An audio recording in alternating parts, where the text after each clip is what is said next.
أنفسنا ومن سيئات أعمالنا من يهده الله فلا مضل له ومن يضلله فلا هادي له ونشهد أن لا إله إلا الله وحده لا شريك له ونشهد أن سيدنا وسندنا ونبينا وشفيعنا وحبيبنا ومولانا محمدا عبده ورسوله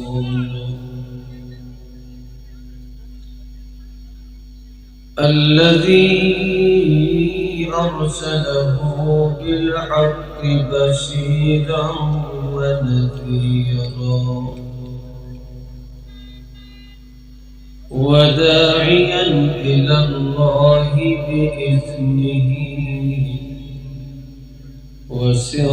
وسراجا منيرا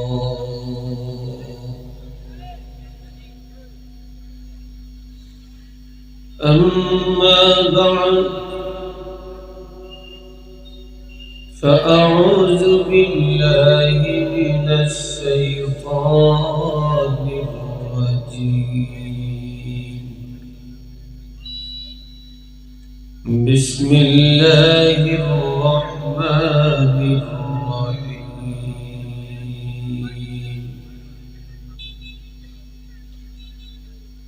والعصر إن الإنسان لفي خسر إلا الذين آمنوا وعملوا الصالحات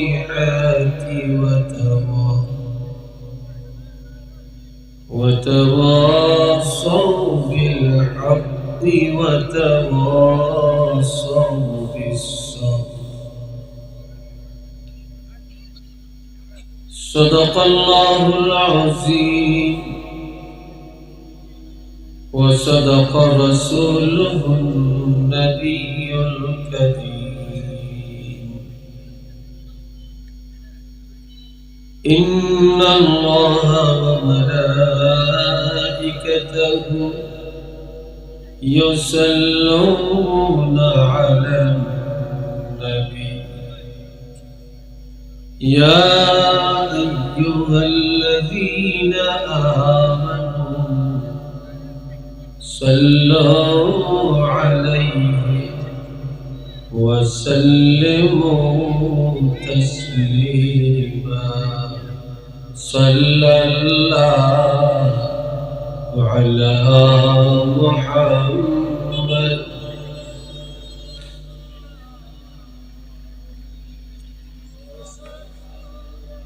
সবাই আওয়াজ দিয়া দরুদ শরীফ পড়ুন মহব্বতে পড়ুন দরুদ শরীফ যত মহব্বতে পড়বেন আল্লাহ তত খুশি হবে সাল্লাল্লাহু আলা মুহাম্মদ সাল্লাল্লাহু আলাইহি ওয়াসাল্লাম সাল্লাল্লাহু আলা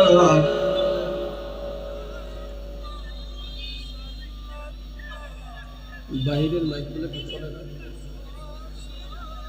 তো দেখেন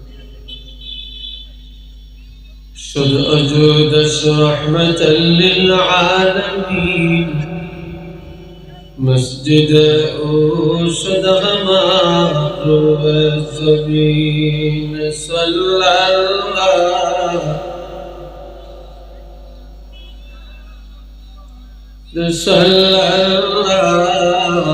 عليه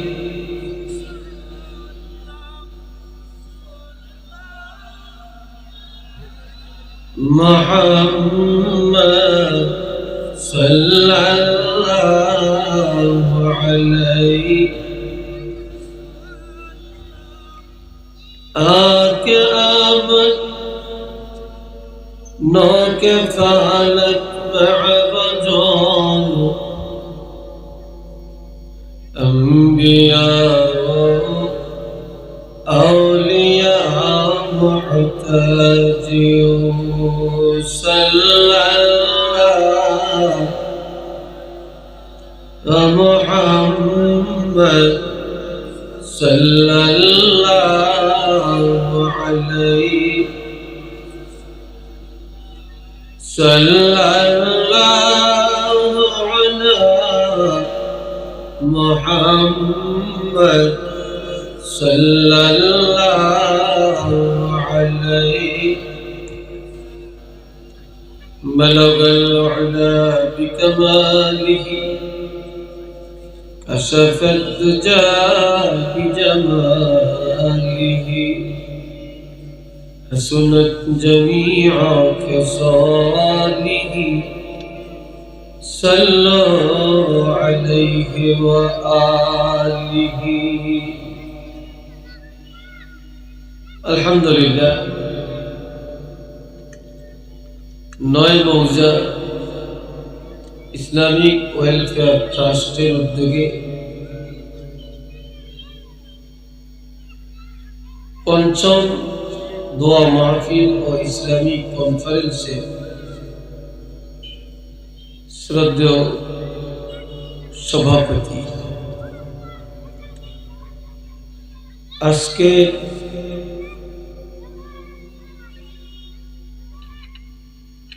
कन्फारेंसेर सम्मानित प्रधान अतिथि आल्लामा मुफ्ती डॉक्टर सैयद मोहम्मद इनायतुल्लाह अब्बासी व सिद्दीकी पीर साहेब जैन आमिर तहरीके खत्म नबुवत बांग्लादेश आजके विशेष आलोचकদের মধ্যে অন্যতম আলোচক শামসুল উলামা আল্লামা ফুতুরি সাহেব কিবলা রহমাতুল্লাহি আলাইহি সুযোগ্য নাতি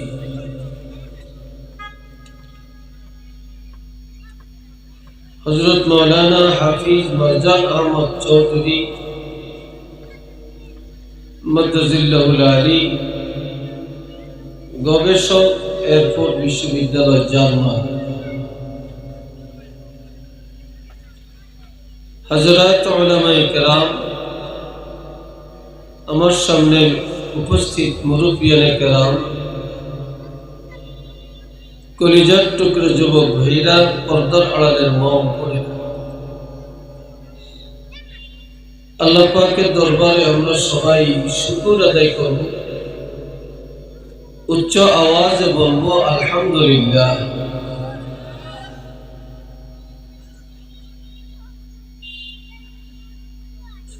আল্লাহ পাক আজকের এই নয়মৌজা ইসলামী ওয়েলফেয়ার ট্রাস্টের উদ্যোগে এই ইসলামী কনফারেন্সে এই মুহূর্তে এত অঞ্চলের হাজার হাজার মানুষের কাছ থেকে পছন্দ করে আল্লাহর পছন্দের বান্দাদেরকে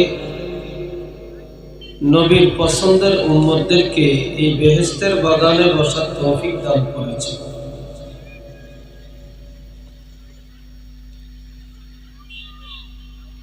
আল্লাহ পাক আমাদেরকে দয়া করে এই বিশাল জলসায় এই মুহূর্তে অংশগ্রহণ করার তৌফিক দিয়েছেন। এই জন্য উচ্চ কণ্ঠে আমরা আরেকটা বার বলবো আলহামদুলিল্লাহ। বাংলাদেশে যতগুলি ওয়াজ সম্মেলন কনফারেন্স যা কিছু বলেন বেশিরভাগই রাত্রে হয়ে থাকে, আর আজকের এই কনফারেন্স এটা দিনের আয়োজন। আর এই টাইমে আপনারা যত মানুষ এখানে আসছেন বসছেন, এই টাইমে তো অনেক জায়গায় মানুষ ঘুমেও থাকে। তাই না? হাজারো ব্যস্ততায় থাকে। অনেক সময় রাতের মাহফিলও মাগরিবের পরে, এশার পরে মানুষ পাওয়া যায় না, কিন্তু খানার টাইমে অভাব পড়ে না। আলহামদুলিল্লাহ, আপনারা আজকে এই টাইমে, এই মুহূর্তে আপনারা সবাই আসছেন। আল্লাহ আসার তৌফিক দিয়েছেন, দূর দূরান্ত থেকে এসেছেন। আল্লাহ যেন সবাইকে কবুল করেন, বলেন আমিন। তবে অনেকেই হাঁটাহাঁটি করছেন, ঘোরাফেরা করছেন, যারা কাজ করছেন ভলান্টিয়ার, এরা তো করছেন। এছাড়া বেহুদা সময় নষ্ট না করে সবাই আশা রাখি আমরা বসে যাই। আল ওয়াক্তু লা ইয়ানতাজিরু লিআহাদিন। সবাই একটু আমার দিকে চান। মানুষ হাঁটাহাঁটি করে, আপনারা যদি ওই দিকেই তাকিয়ে থাকেন তাহলে এই আলোচনার সার্থকতা কোথায়?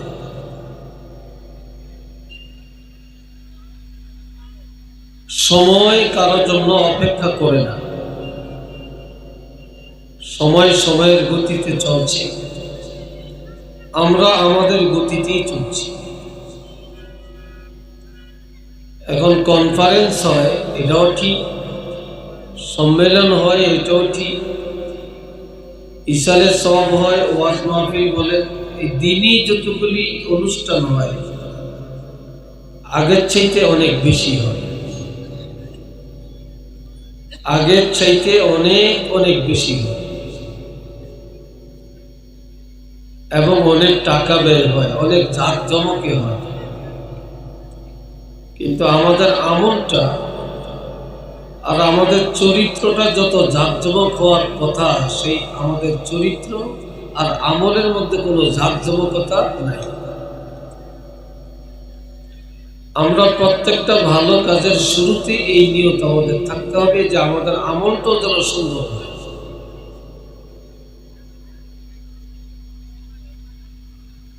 কিতাবে আছে, আন-নাসু কুল্লুহুম হালকা ইল্লাল আলিমুন। এই দুনিয়ার যত মানুষ সব একদিন ধ্বংস হয়ে যাবে। আর এই হালাকের অর্থ বিপদে পড়া। এই হালাকাতের অর্থ হইল জাহান্নামী হওয়া।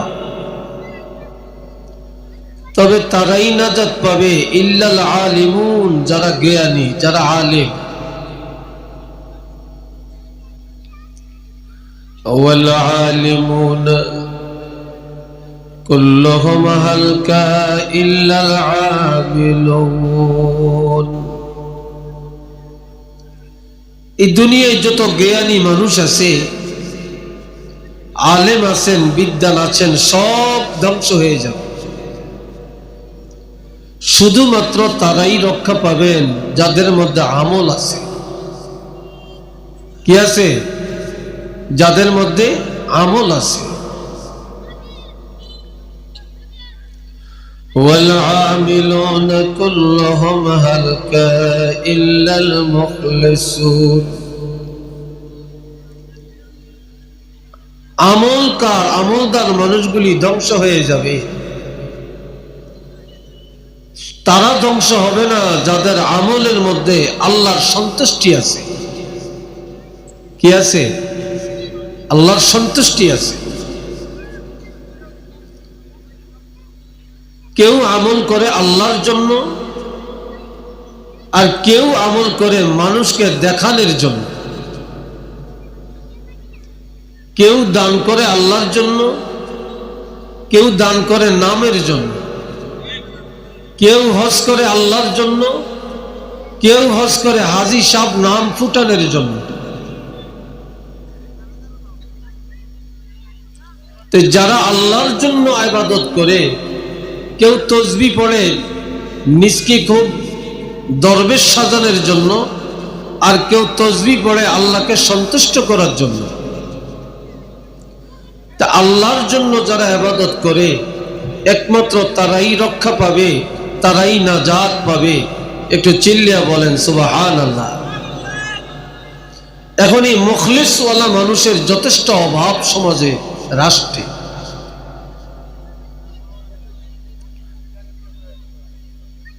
কিয়ামতের ময়দানে তিন শ্রেণীর লোককে আল্লাহ ডাক দিবেন। বলেন কয় শ্রেণী? এক নম্বরে আল্লাহ ডাক দিবেন যারা শহীদ,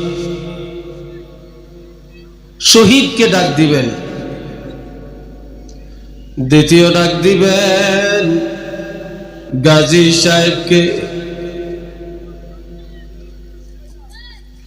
তৃতীয় ডাক দিবেন একজন কারি, যিনি সুন্দর কোরআন পড়তে জানেন,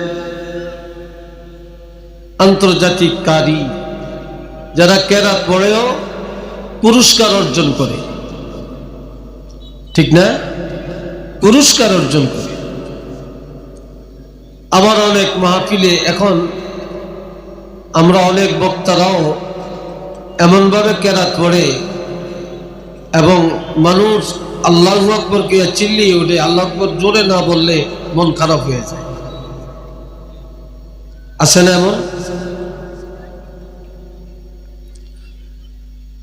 শহীদকে আল্লাহ ডাক দিয়া বলবেন, শহীদ রে তুমি কি জন্য শাহাদাত বরণ করেছ? শহীদ বলবে, আল্লাহ লিওয়াজহিকা, তোমার জন্য, তুমি আল্লাহকে সন্তুষ্ট করার জন্য। শহীদ বলবে, আল্লাহ বলবেন কাজ্জাবতা, তুমি মিথ্যাবাদী, তুমি তো আমি আল্লাহর জন্য করো নাই, তুমি এটা করেছো নামের জন্য, তোমার বীর বাহাদুরি প্রদর্শনের জন্য। কাজে তুমি যা চাইছো তা দুনিয়াতে পাইয়া গেছো, আমার কাছে পাওয়ার কিছু নাই। তখন অর্ডার হবে ফাসহিবা আলান নার, তাকে জাহান্নামে ফেলে দেওয়া হোক, ফাউলকিয়া ফিন্নার, তখন তাকে উবুর করে ফেলে দেওয়া হবে। নাউজুবিল্লাহ বলবেন না? গাজী সাহেবকে বলবে, গাজী সাহেব, ইসলামের জন্য যুদ্ধ করে বিজয় লাভ করলে, গাজী হতে পারলে জান্নাতে যাওয়া যায়, বা তুমি গাজী হইলা, তোমার উদ্দেশ্যটা কি ছিল বলো? আল্লাহ লিওয়াজহিকা, তোমার জন্য। আল্লাহ তাকেও বলবেন কাজ্জাবতা, তুমি মিথ্যাবাদী, তুমি আমার জন্য গাজী হও নাই, তুমি গাজী হয়েছ তোমার নাম প্রদর্শনের জন্য, লৌকিকতার জন্য। তো তুমি যা চাইছো তা তো তুমি দুনিয়াতে পেয়েছো, আমার কাছে পাওয়ার কিছু নাই। তখন তাকেও বলা হবে জাহান্নামে ফেলে দেওয়া হোক, ফেরেশতাকে উবুর করে তাকে জাহান্নামে ফেলে দিবে। কারি সবকে ডাক দিবেন। সুন্দর কেরাত পড়া এটা তো অত্যন্ত ভালো কাজ, যদি অহংকার না থাকে, রিয়া না থাকে, শ্রুতি মধুর আওয়াজ, এটা তো আল্লাহ দান করছেন। এখন বলবে কি জন্য এত চমৎকার কেরাত পড়ছো? বলবে আল্লাহ আপনার জন্য। আল্লাহ বলবেন তুমি এটা মিথ্যা বলছো, তুমি আমার জন্য পড়ো নাই, তুমি নামের জন্য পড়ছো, তুমি দুনিয়াতে নিজের বীর বাহাদুরি প্রদর্শনের জন্য এটা করেছো, তুমি যা চাইছো দুনিয়াতে তা পেয়েছো, আমার কাছে পাওয়ার কিছু নাই। তখন তাকেও বলা হবে জাহান্নামে ফেলে দেওয়া হোক, ফাউলকিয়া ফিন্নার, তাকেও জাহান্নামে ফেলে দেওয়া হবে উবুর করে। একটু চিল্লিয়া বলেন নাউজুবিল্লাহ।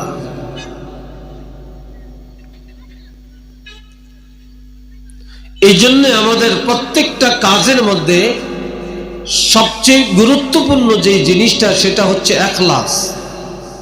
বলেন সেটার নাম কি? ইখলাস। আমাদের ইখলাস থাকতে হবে। যদি আমাদের ইখলাস থাকে তাহলে অবশ্যই আমাদের আলোচনা, আমাদের আয়োজন সার্থক হবে। আল্লামা ডক্টর এনায়েতুল্লাহ আব্বাসী সাহেব উনি আসবেন, ওনার আশা আগমন, ওনার আলোচনা সার্থক হবে। মারজানা আহমদ চৌধুরী সাহেব আসবেন, আলোচনা করবেন, আলোচনা সার্থক হবে।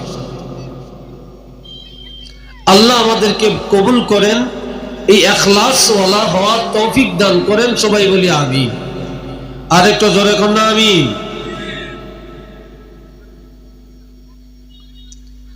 পুরা কোরআন শরীফে 114টি সূরার মধ্যে একটা সূরার নামই ইখলাস।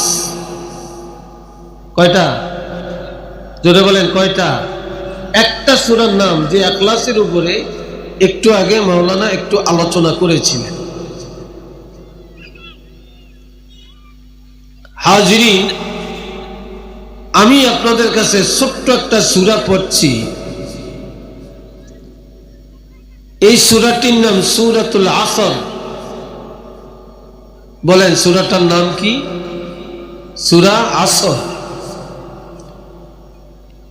আমরা অনেকে কারো বাড়িতে যাই, দাওয়াত খেতে যাই, কোনো অনুষ্ঠানে মিলিত হই, যখন আমরা মজলিস ত্যাগ করি তখন আমরা একে অপরের বলি, ভাই চলে যাই, দোয়া করবেন, বেড়াইতে যাবেন, খোঁজখবর নিবেন। এইভাবে কৌশল বিনিময় করে আমরা চলে যাই। কিন্তু সাহাবায়ে কেরাম যখন কোন মজলিসে একত্রিত হতেন, মজলিস ত্যাগ করার সময় একজন আরেকজনের সাথে মুসাফা করে বিদায় নেন আর আল্লাহর কোরআন থেকে সূরা আসর তেলাওয়াত করে বিদায় নিতেন। এক সাহাবী আরেক সাহাবীকে ওসিয়ত স্বরূপ সূরা আসরটা তেলাওয়াত করে শোনাইয়া এরপরে মজলিস ত্যাগ করতেন। সূরাটি যদিও একেবারে ক্ষুদ্র ছোট, কিন্তু তার গুরুত্ব অনেক। আমার আল্লাহ পাক বলেন, ওয়াল আসর, সময়ের কসম, জমানার কসম, কালের কসম, ইন্নাল ইনসানা লাফি খুসর, নিশ্চিত মানুষগুলি ক্ষতির মধ্যে রয়েছে। মানুষ ক্ষতির মধ্যে। এখন এই কথাটা বলার আগে আল্লাহ কসম করছেন সময়ে, কালের কসম করে আল্লাহ বলছেন, আসরের টাইমের কসম করে বলছেন যে মানুষ লাঞ্ছনার মধ্যে, ক্ষতির মধ্যে। কিন্তু তারা ক্ষতিগ্রস্ত নয়। ইল্লাল্লাযীনা আমানু ওয়া আমিলুস সালিহাত, নিশ্চয়ই যারা ঈমান এনেছে, ঈমানের সাথে নেক আমলের সম্পর্ক করে, ওয়া তাওয়াসাউ বিল হক, নিজে ধৈর্যদার, নিজে হক পথে চলে, অন্যকে হকের ওসিয়ত করে, ওয়া তাওয়াসাউ বিস-সবর, নিজে ধৈর্য ধারণ করে, অন্যকে ধৈর্যের ওসিয়ত করে। এই গুণাবলী যাদের মধ্যে আছে একমাত্র তারাই নাজাত পাওয়া যাবে, তারাই জান্নাতে যাবে। সুবহানাল্লাহ, তারাই জান্নাতে যাবে। তাহলে এক নম্বরে আমাদের ঈমান। এখন ঈমানের পরিপূরক হলো ইসলাম, যা হলো নেক আমল, আমলে সালেহ। আমরা এক আল্লাহকে মানি, আখিরাত মানি, কোরআন মানি, আমরা ফেরেশতা মানি, বেহেশত দোজখ বিশ্বাস করি, আমরা ঈমানদার। আর আমরা যে ঈমানদার, এই পূর্ণ ঈমানের পরিচয় হলো নেক আমল। এই জন্য কোরআনের সূরা বাকারার প্রথমেই আল্লাহ বলেছেন, আল্লাযীনা ইউমিনুনা বিল গায়ব, তারাই ঈমানদার যারা অদৃশ্যকে বিশ্বাস করে। আমরা আল্লাহকে দেখি না, এক আল্লাহকে বিশ্বাস করি।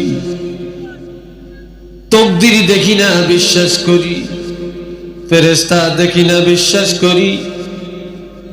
আমরা বেহেশত দোজখ দেখি না, বিশ্বাস করি। কিয়ামত দেখি না, এটা আমরা বিশ্বাস করি। এখন আমরা যে বিশ্বাস করলাম, এটার প্রমাণটা কি?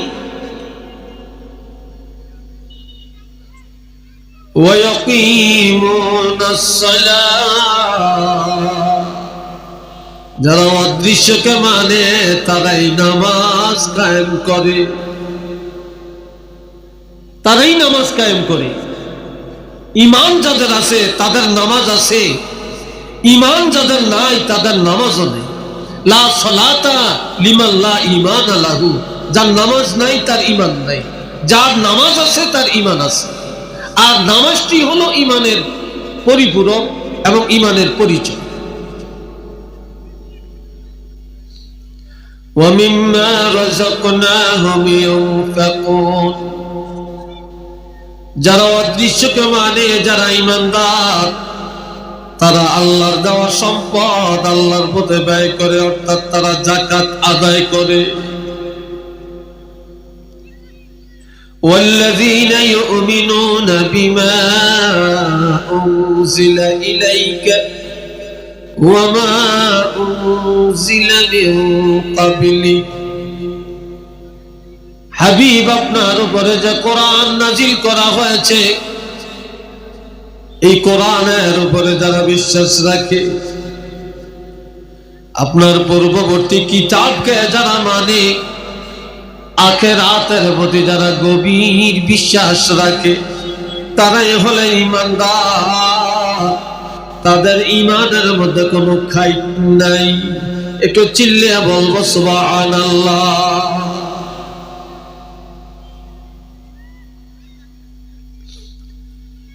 এই ভাইরারে আমার আল্লাহ বলেন, ওয়াল আসর, জামানার কসম, সময়ের কসম, ইন্নাল ইনসানা লাফি খুসর, নিশ্চিত মানুষগুলো ক্ষতির মধ্যে আছে। মানুষ ক্ষতির মধ্যে, এটা কিভাবে আপনার একটু বুঝেন। ঈমানের পরে যার নেক আমল নাই, তার ক্ষতি নিশ্চিত। আজ না তো নজর করে দেখেন, মানুষ যার যার অভিমত নিয়ে চলে। তালাশ করে দেখেন, মানুষ নিজ মতে কামাই রোজগার করে। তালাশ করে দেখেন, মানুষ ঘরে ঘরে এখন সুদের কারখানা, ঘুষের কারখানা, দায়ুসের কারখানা। সব জায়গায় তালাশ করলে যেন ইসলামের মধ্যে আমরা নাই। এই জন্য আল্লাহ রাসূল বলছেন, আন আলী রাদিয়াল্লাহু তাআলা আনহু قال قال رسول الله صلى الله عليه وسلم يوشك أن يأتي على الناس زمان, হযরত আলী রাদিয়াল্লাহু থেকে হাদিস, আল্লাহ হাবিব ইরশাদ ফরমান, অতি দ্রুত একটা সময় তোমাদের মধ্যে আসতেছে, লা ইয়াবকা মিনাল ইসলাম ইল্লা ইসমু, তখন ইসলামের কিছুই বাকি থাকবে না, থাকবে শুধু নাম। কি থাকবে? শুধু নাম। আপনারা মানুষ আমি দেখছি অন্যমনস্ক, আপনারা চতুর্দিকে খোলা পায়া খালি চগর বগর করেন, ওই দিকে তাকান, ওই দিকে তাকান, ওই দিকে তাকান। এটা কিসের ওয়াজ আর বসাইলেন আমার?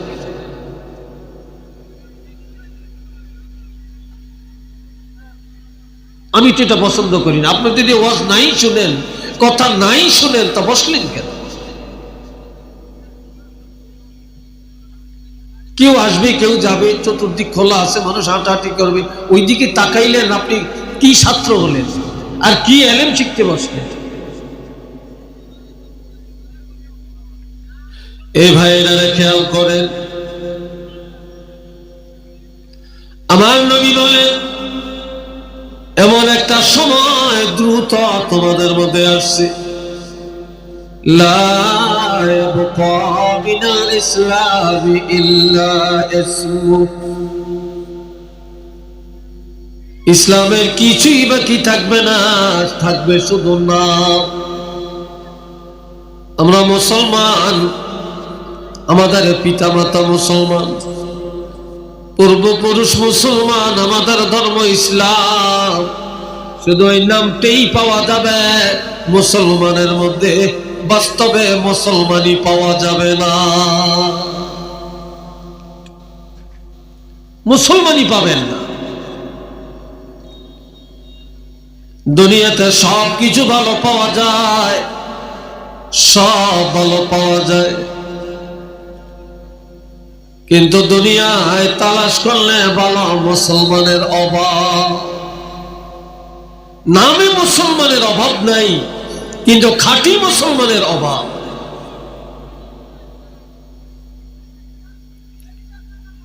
ওয়ালা ইয়াবকা মিনাল কুরআনি ইল্লা রাসমু, কোরআনের কিছুই বাকি থাকবে না, থাকবে শুধু রসম। আমাদের সংবিধান এটা কোরআন,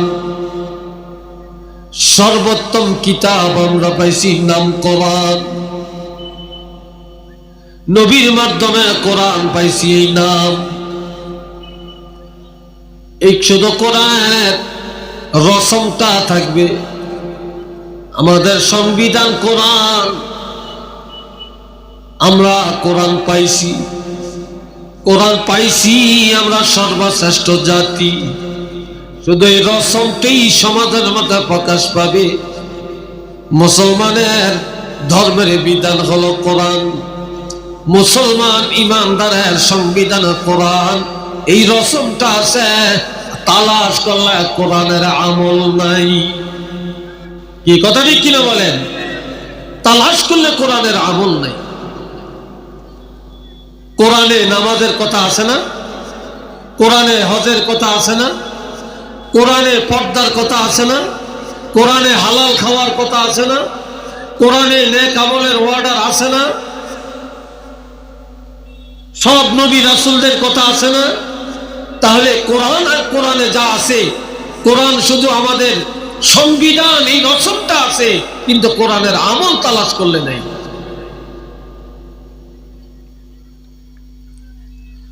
মাসাজিদুহুম আমিরাতুন ওয়া হিয়া খারাবুম মিনাল হুদা,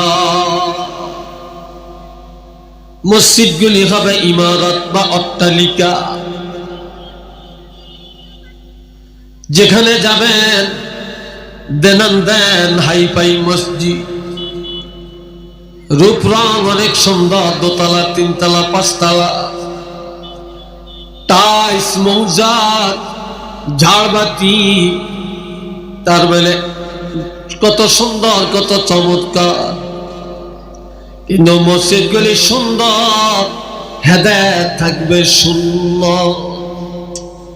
মসজিদগুলি অট্টালিকা হবে, কিন্তু হেদায়েত শূন্য থাকবে। মসজিদে মুসল্লি নাই, ইমাম মুয়াজ্জিন আযান দেয়, মুসল্লি নাই। অনেক সময় ইমামকে একাই পড়তে হয়, মুয়াজ্জিনকে একাই নামাজ পড়তে হয়।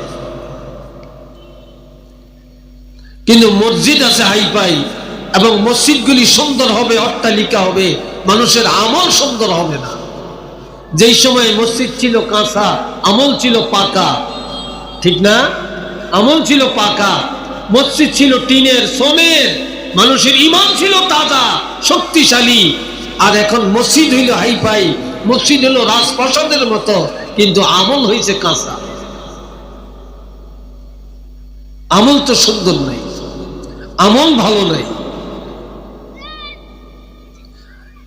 আপনারা হয়তো রাগ করবেন আমার কথায়, এই যে এখানে আমরা আজকে ওয়াজ শুনতে আসছি, ওয়াজের আয়োজন করছি, এখানে এই কনফারেন্স তালাশ করিয়ে দেখেন, ভালো করে তালাশ করে দেখেন যে কতজনে আজকে ফজর নামাজটা পড়ছে। তালাশ করে দেখবেন 5 ওয়াক্ত নামাজ পড়ি না কতজন আছে, হালাল খাওয়ার মতো মুসলমান কতজন আছে।